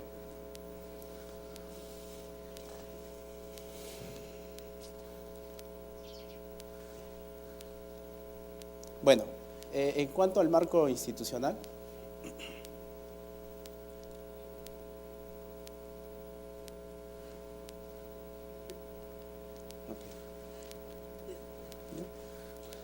la Autoridad Nacional del Agua es un organismo técnico especializado adscrito al Ministerio de Agricultura, de acuerdo a la normatividad actual, ¿no? Es el ente rector y la máxima autoridad en cuanto a la gestión de los recursos hídricos. Se crea por decreto legislativo número 997 del año 2008 y la ley de recursos hídricos, la 29338, establece todos los lineamientos de protección de recursos hídricos y su reglamento respectivo. Organizacionalmente hay un consejo directivo, una jefatura de Secretaría General y tiene 5 direcciones o órganos de línea, que son la Dirección de Gestión del Conocimiento, la Dirección de Administración de Recursos Hídricos, la Dirección de Gestión de Calidad de Recursos Hídricos, la Dirección de Conservación y Planeamiento de Recursos Hídricos y la Dirección de Estudios de Proyectos Hidráulicos Multisectoriales. Luego tenemos, a nivel de ANA, tenemos 14 autoridades administrativas del agua y a su vez 74 administraciones locales de agua. Son entidades locales que están distribuidas a nivel nacional, ¿no? Bueno, la Autoridad Nacional del Agua promueve la gestión integrada de los recursos hídricos. ¿Y qué es una gestión integrada? Es un proceso que promueve la gestión y desarrollo coordinado para la gestión del agua, la tierra y otros recursos relacionados a fin de mejorar el bienestar económico y social de forma equitativa. Este esquema de repente puede esquematizar cómo es que se gestiona integralmente los recursos hídricos. Estamos comprometidos todas las entidades, tanto estatales, privadas, la sociedad civil, dentro de una cuenca hidrográfica. ¿Qué ejes de políticas? Son 5 ejes de política que se ha establecido la ANA. Entre ellos está la cantidad, y como estrategia para la cantidad tenemos lo que es la administración, una adecuada administración de la cantidad de los recursos hídricos, los inventarios de los recursos hídricos. Actualmente nos encontramos haciendo la actualización del inventario de los recursos hídricos. Tenemos más de 149 cuencas, unidades hidrográficas, tenemos más de 1000 ríos, cursos de agua inventariados, ¿no? También establecer adecuadamente la oferta y la demanda de los recursos hídricos y establecer adecuadamente los balances hídricos. Hoy en día que está de moda lo que es el uso de los recursos hídricos, inclusive hay un proyecto en Arequipa, el proyecto Majes Iguas 2, tiene problemas por el tema de disponibilidad de recursos hídricos. Entonces uno de los lineamientos que ve la ANA en la cantidad es el balance hídrico. Después tenemos lo que es calidad, que está enfocada a la protección de la calidad de recursos hídricos, el monitoreo de fuentes de agua, tratamiento de aguas residuales e instrumentos de gestión ambiental. En lo que es instrumentos de gestión ambiental, la Autoridad del Agua, de acuerdo a la Ley de Recursos Hídricos, emite la opinión técnica favorable a estos estudios ambientales de todos los sectores que tengan relación con los recursos hídricos. Esta opinión es vinculante. Luego tenemos la cultura del agua, el cambio climático y la oportunidad para el uso del agua.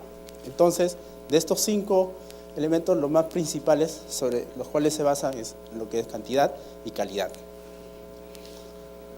Voy a pasar rápidamente en lo que es gestión de la cantidad de los recursos hídricos. Tenemos como política en cuanto a la gestión de la cantidad es que se garantice la conservación de los ecosistemas y los procesos hidrológicos, inventariar y determinar las características de las fuentes de agua. Y en función a esta política se establecido 3 estrategias: evaluar la oferta, la disponibilidad y la demanda hídrica en el país, conservar la oferta hídrica en el país y fomentar el uso eficiente y sostenible del agua en cantidad. En lo que es la política de gestión de la calidad, la Autoridad del Agua promueve la recuperación y protección y monitoreo de la calidad de los recursos hídricos en las fuentes naturales y sus ecosistemas a través de procesos participativos. Hoy en día está de moda los monitoreos participativos. La Autoridad del Agua está promoviendo estos monitoreos participativos a nivel nacional. ¿Qué estrategias tenemos? Fortalecer las acciones multisectoriales y sectoriales en materia de gestión de la calidad del agua. Mantener y mejorar la calidad del agua en las fuentes naturales, continentales y marinas. Uso y cantidad de los recursos hídricos. Todos ya conocemos cómo es el ciclo hidrológico del agua, ¿no? Por procesos de precipitación, se generan en las partes altas, luego el recurso discurre por la parte superficial, una parte se infiltra, lo que se infiltra se almacena en las aguas subterráneas y luego aflora en la capa marítima, ¿no? ¿Cómo estamos en cuanto a la cantidad a nivel mundial? A nivel mundial, el país que tiene mayor cantidad de agua, de recursos hídricos, es Brasil.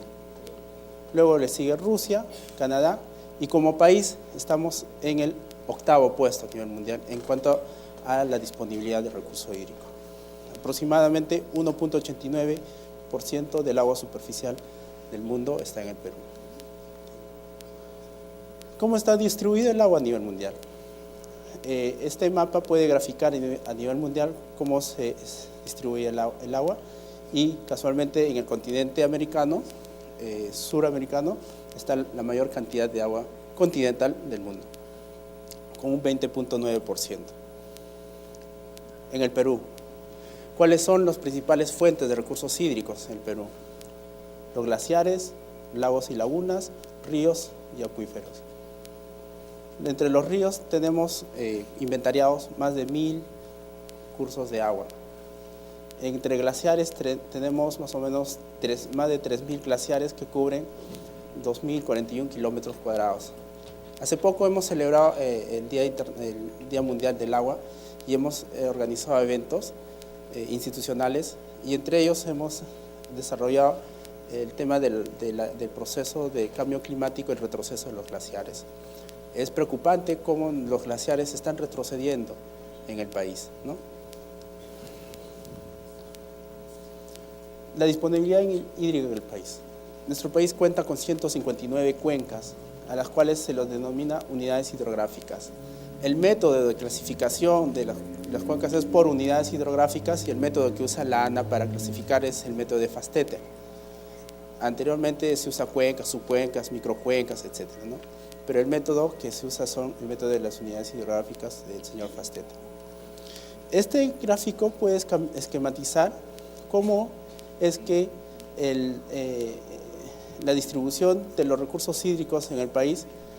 En la costa se cuenta con menor cantidad de disponibilidad de recurso hídrico, sin embargo, la población y el Producto Bruto Interno es mayor. En cambio, en la selva, que se tiene mayor disponibilidad de recurso hídrico, que es el 97.26% de recurso hídrico, la población a nivel nacional apenas llega al 30%. O sea, tenemos recurso hídrico, pero no está distribuido adecuadamente, ¿no? ¿Qué tenemos que hacer para eso? También parte de la política es implementar infraestructura hidráulica para poder complementar el recurso hídrico en los lugares donde no hay, ¿no?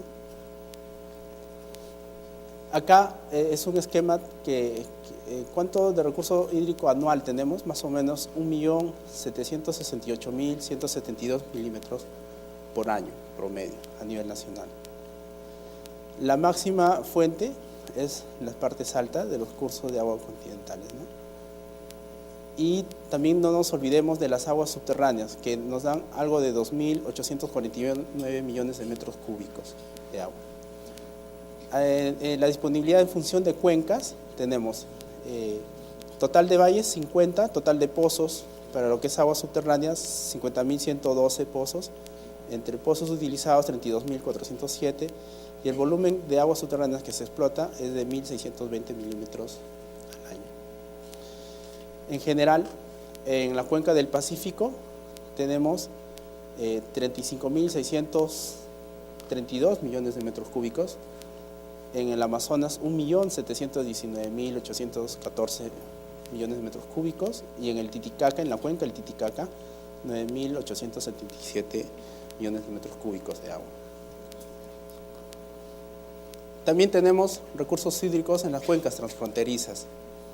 En las cuencas transfronterizas, con la parte de Bolivia, con la parte de Chile, Brasil, Colombia y Ecuador. Y esto es importante por el tema del uso de las aguas subterráneas, por ejemplo, ¿no? Y también por el tema de contaminación. Por ejemplo, en la cuenca transfronteriza con Ecuador tenemos problemas de contaminación del río Tumbes por actividades informales, mineras informales, del vecino país de Ecuador, por ejemplo. Ahí tenemos un conflicto en esa cuenca transfronteriza. O como en Bolivia, ¿no? En total, tenemos 34 cuencas transfronterizas. 9 están ubicadas en la cuenca del Pacífico, 17 en el Amazonas y 8 en la cuenca del Titicaca. Si vemos este cuadro, vamos a ver el volumen registrado de agua en la región hidrográfica del Pacífico. Los que mayor volumen de agua se ha registrado es en la cuenca del río Santa, por ejemplo, ¿no? Con más de 5.000 metros cúbicos de agua, ¿no? 5.000 millones de metros cúbicos de agua. Luego tenemos en la región hidrográfica del Amazonas el volumen de agua, el caudal de agua que se ha registrado, y uno de los que registra mayor cantidad de aguas es el río Amazonas, con más de 1.200.000 millones de metros cúbicos. Luego tenemos el volumen registrado en la cuenca del río Titicaca, y el río que mayor volumen ha registrado es el río Ramis. Y esto es paradójico, es el río Ramis que lleva mayor cantidad de agua y el río que es más afectado por actividades minero-informales. ¿Y por qué tenemos esta distribución de caudal de agua en el país? Casualmente por nuestras condiciones ambientales. Y si ustedes ven este mapa de isoyetas a nivel nacional, la mayor cantidad de las precipitaciones se dan en la selva, ¿no? Y estas precipitaciones pueden oscilar un promedio total anual entre 2.800 milímetros a 4.000 milímetros, más o menos. 2.800 en la zona de Iquitos y a 4.000 en la zona de Puerto Maldonado, Madre de Dios. Si vemos la distribución, las precipitaciones en términos departamentales, de departamentos, siempre en la región de la selva de la que presenta mayor precipitaciones en el país. Y estas son las fuentes, ¿no?, de recursos hídricos que alimentan a los cauces naturales. Y si vemos por cuencas también, y acá en la franja de la costa prácticamente tenemos muchas cuencas, intercuencas que hay pocas precipitaciones. Las precipitaciones son menos de 250 milímetros. O por ejemplo en la región Moquegua es menor de 0.2 milímetros las precipitaciones, es casi nada de lluvia.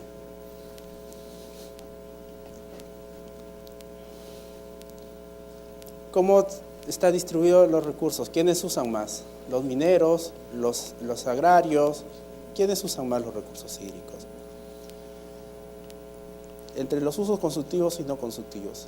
El sector que usa mayor recurso hídrico, y acá tenemos un cuadro por cuencas y por actividades. Y acá en el gráfico estadístico tenemos que el sector agrícola más o menos usa un 86% del volumen total del recurso hídrico disponible. Luego le sigue el uso poblacional, ¿no? Luego el uso industrial y finalmente el minero con 1% de la disponibilidad del recurso hídrico, ¿no? Pero acá hay que tener en cuenta, cuando se hizo este trabajo, que es del año 22, es que se hizo la disponibilidad, el uso del recurso hídrico en función de cuencas, de toda la cuenca. Pero si analizamos por cuencas bajas, intermedias, cuencas altas, ¿quién usa más? Las cosas cambian un poco. Cambia ya quién usa más. Porque generalmente el uso agrícola está en la costa, la mayor cantidad. Y en la costa o en las zonas de valles también hay mayor disponibilidad de recursos hídricos.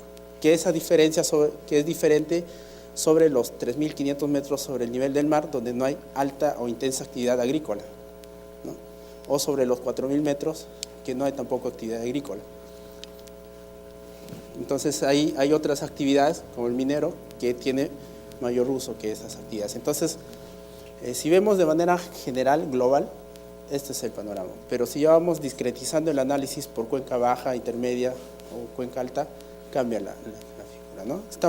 En LANA estamos haciendo estos análisis para una mejor gestión de los recursos hídricos. La gestión de la calidad. Bueno, ya hemos visto la cantidad, ya conocemos cuántos de recursos hídricos tenemos en el país, qué regiones son las que mayor disponibilidad tienen de recursos hídricos. Entonces complementemos esto con la calidad. ¿Cuál es el marco normativo de la calidad de recursos del agua? Es la Ley de Recursos Hídricos, su reglamento de la Ley de Recursos Hídricos, y a través de esta Ley de Recursos Hídricos, la Autoridad Nacional del Agua tiene que ejerce el control, supervisión, fiscalización y sanción para asegurar la calidad del agua en sus fuentes naturales. Los instrumentos para la vigilancia y fiscalización de mayor importancia son los estándares nacionales de calidad ambiental para agua, los famosos ECAS, aprobados por Decreto Supremo 002/2008 del MINAM, y el Protocolo de Monitoreo de Calidad de las Aguas. En algunos CEIAS hemos visto, o se ve, que se presentan, que se ha revisado, muchos siguen considerando para lo que es monitoreo de calidad del agua superficial, el monitoreo del MINEM. Y ahí hay un error, ¿no? Porque ya se debe aplicar desde 2011 el Protocolo Nacional del Agua. Los estándares de calidad del agua, ustedes saben que es la concentración o del grado de elementos, sustancias, parámetros físicos, químicos y biológicos en el aire, agua o suelo, en su condición de cuerpo receptor, que al no superarse no representa algún riesgo a la salud, a las personas ni al ambiente. Tenemos 4 categorías de protección, ¿no? Categoría 1, que es poblacional y recreacional; categoría 2, para lo que es actividades marinas; categoría 3, lo que es riego de animales, riego de vegetales y bebidas; categoría 4, conservación del ambiente acuático. ¿Dónde se aplican los ECAS para agua?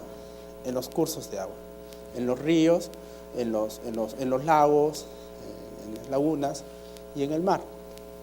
También se aplican los ECAS para agua.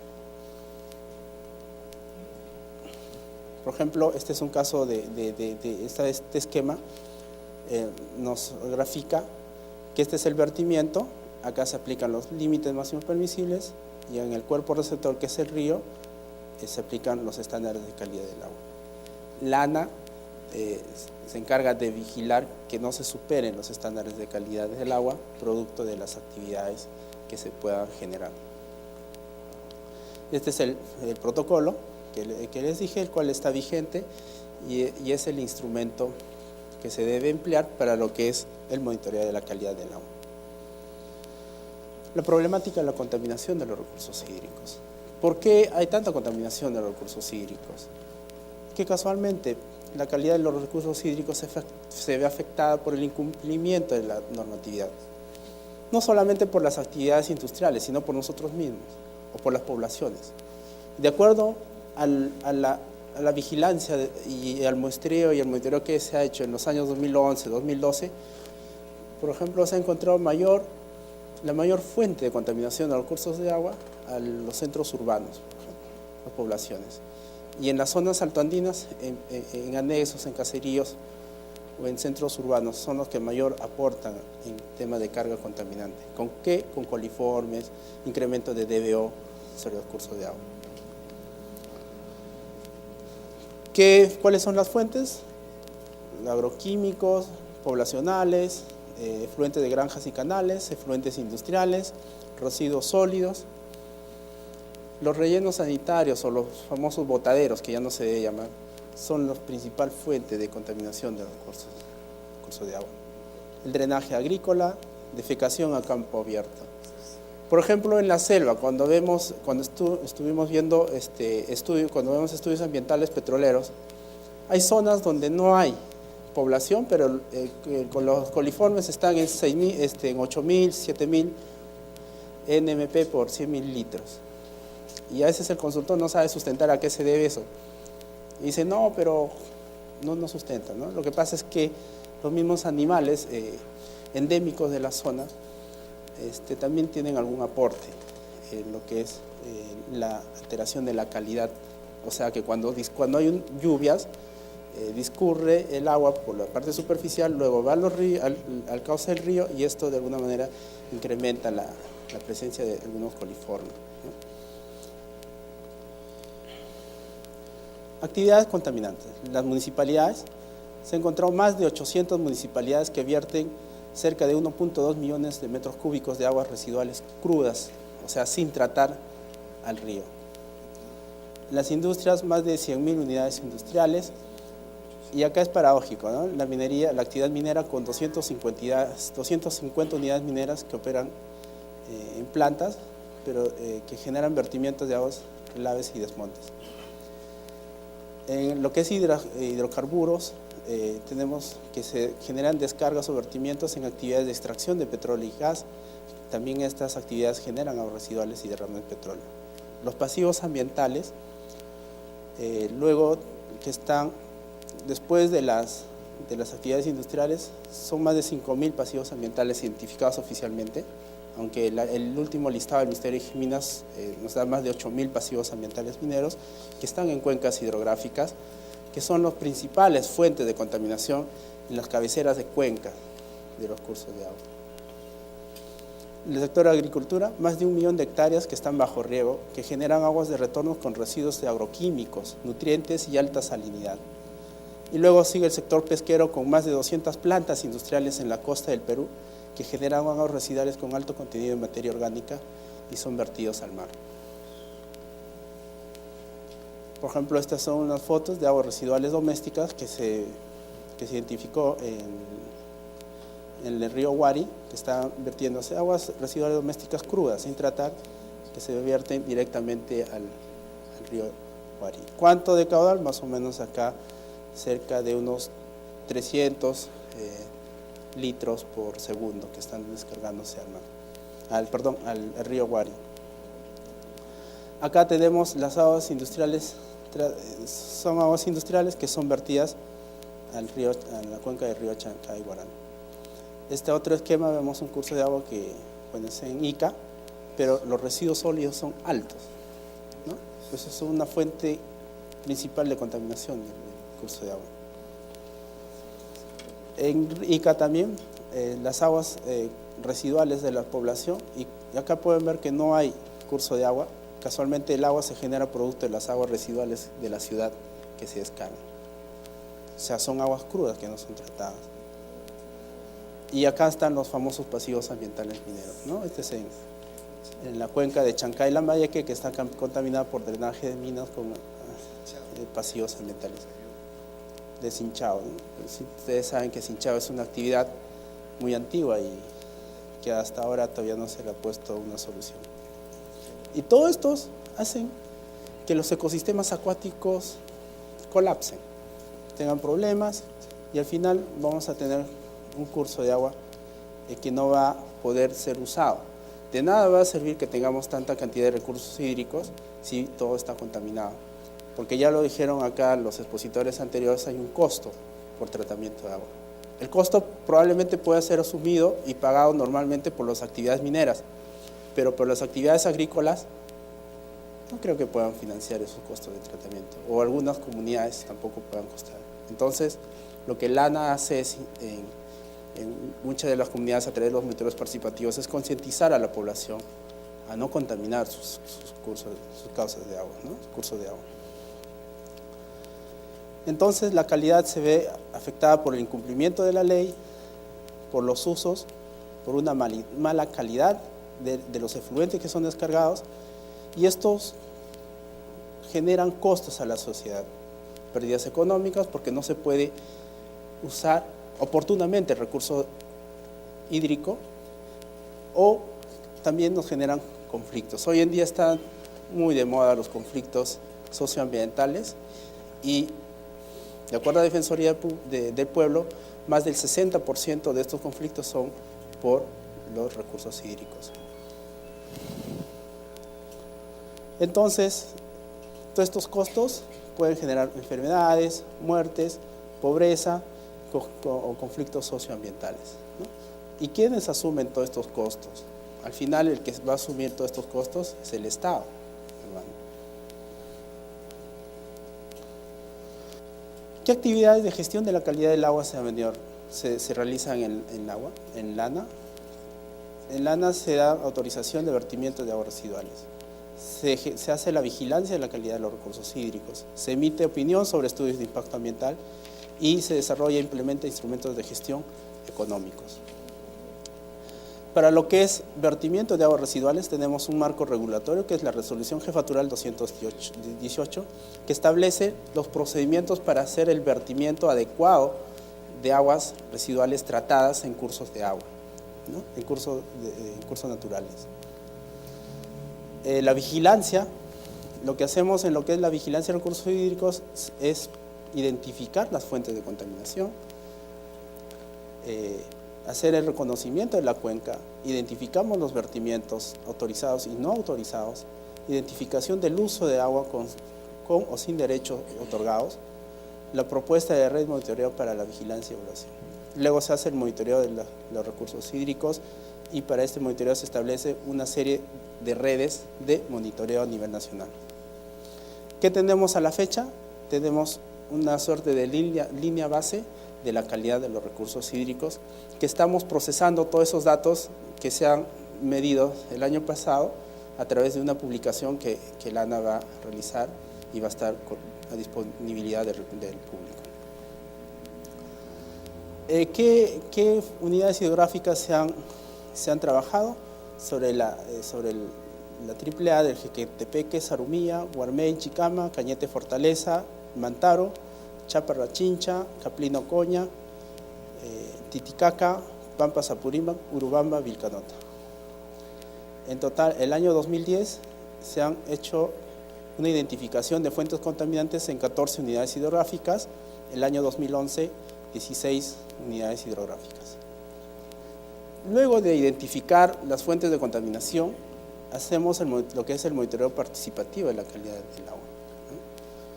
Entonces la ANA programa estos monitoreos participativos a fin de establecer la línea base de la calidad en cuerpos naturales de agua ubicados a fin de que la población de manera organizada pueda efectuar y participar en las acciones de control y vigilancia y protección de la calidad del agua. Es decir, integramos a la población en estos procesos de monitoreo.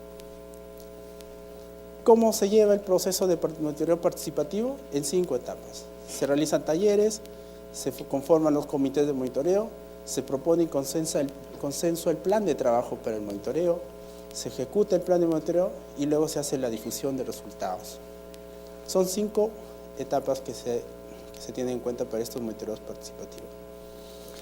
Se ha realizado el monitoreo el 2009 en 21 ríos, entre ríos y quebradas, en 21 cuerpos, una laguna en total. El 2009 se hizo un muestreo en 22 unidades hidrográficas, el 2010 en 42, el 2011 en 106 y abril del 2012 ya se tenía 103 unidades hidrográficas monitoreadas.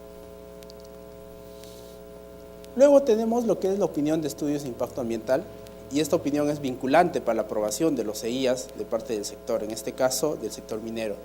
Sin esta opinión vinculante no se puede aprobar, sin esta opinión favorable, y si tienen relación con los recursos hídricos, el sector minero no puede aprobar esos estudios ambientales, ¿no? ¿Cuál es el marco regulatorio? La resolución jeefatural 106-2011-ANA. Y la ley que establece ese vínculo es la ley de recursos hídricos en el artículo 81. Nosotros emitimos opinión técnica a los sectores energía, minería, producción, agricultura, Ministerio de Vivienda, gobiernos regionales. ¿Por qué gobiernos regionales? Es a las DREMS. Hoy, por ejemplo, están de moda los IGACs, los instrumentos de gestión ambiental correctivos, que son instrumentos que van a ayudar a adecuarse ambientalmente a los mineros informales. De acuerdo al Ministerio de Giminas, se han inscrito más de 72,000 personas para adecuarse. De esos 72,000 personas, nosotros esperamos que más o menos 7,000 puedan pasar todo el filtro. Es decir, vamos a tener, para emitir opinión, cerca de 7,000 instrumentos de gestión ambiental correctiva. Contribuimos a las inversiones en el Perú. ¿Cómo es que contribuimos en las inversiones del Perú?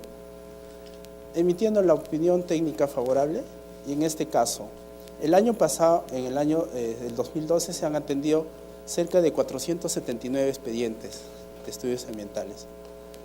De los 479 expedientes, más del 60% es del sector minero energético. Luego sigue el sector productivo y el sector agrícola. ¿Cuánto en montos de inversiones ha implicado? Más o menos cerca de $19.200 millones en inversiones de proyectos que ha emitido opinión la Autoridad Nacional del Agua. También tenemos instrumentos económicos para la gestión de la calidad del agua. En este caso, así como establecemos sanciones, también estamos incentivando medidas para recuperar la calidad del agua. Por ejemplo, incentivar que se implementen más plantas de tratamiento, que se hagan el uso sostenible de los recursos hídricos. Y entonces, esto, ¿a través de qué instrumento? A través de la retribución económica por vertimiento de la calidad del agua. El año pasado se aprobó la metodología para la determinación de cuánto se debe pagar por el vertimiento. Ustedes saben que todos los vertimientos tienen un costo. Siempre ha sido así. Desde el año pasado, en noviembre, que se aprobó la nueva metodología, el costo por vertir va a estar en función de 3 parámetros: de la cantidad, la disponibilidad y la carga contaminante. Es decir, quien hace más carga contaminante, quien descarga más carga contaminante y de mala calidad, va a tener que pagar más por verter a los cuerpos naturales de agua. Y quienes descargan con mejor calidad, entonces van a pagar menos. Es una forma de incentivar, por ejemplo, que se implementen más tecnologías de tratamiento y se pueda recuperar la calidad del agua. Los recursos brevemente. Ya conocemos nuestra cuenca, lo que es la calidad. Esta es la data de los estudios ambientales que se han aprobado en el sector minero. Todos los estudios ambientales están en las cuencas hidrográficas, en las unidades hidrográficas, y la mayoría de estos están en las cabeceras. Por ejemplo, acá, la cuenca del Lima. La mayoría de los proyectos o las actividades están cerca de los Divortion Aquarium, están en la parte alta. Y en la parte alta, ¿qué tenemos? Tenemos como fuente principal de agua las precipitaciones. Y cuando hay precipitaciones y hay áreas desbrozadas, hay áreas impactadas, alteradas, vamos a tener alta escorrentía, altos sedimentos que van a necesitar tratarse, ¿no? En el sector minero, las aguas los recursos hídricos involucrados, por ejemplo, en las aguas de mina o en las aguas que discurren a nivel superficial, ¿no? O en las aguas que están presentes en los tajos, productos de afloramientos, ¿no? Por modificaciones del flujo subterráneo. Después tenemos en las plantas concentradoras, se generan las aguas residuales, en este caso es una chancadora. Acá en las actividades de fundición tenemos aguas de tipo industrial, aguas residuales industriales que requieren ser tratadas.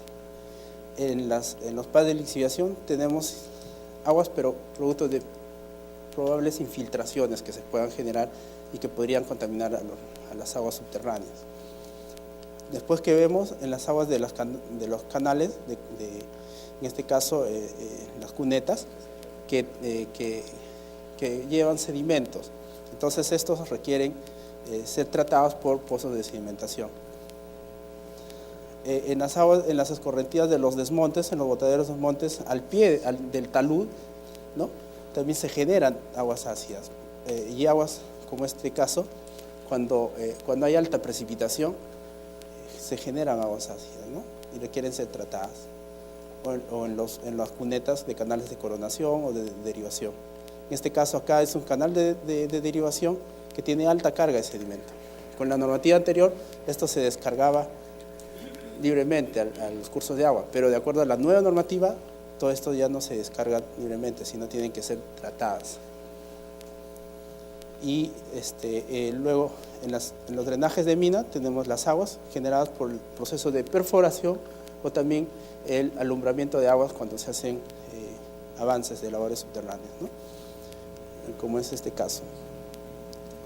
O en las actividades de exploración también se generan por los caminos de acceso, y acá les voy a mostrar también las actividades de exploración. Se generan aguas residuales de tipo industrial, y bueno, eso es lo que he querido presentarles a ustedes. Muchas gracias.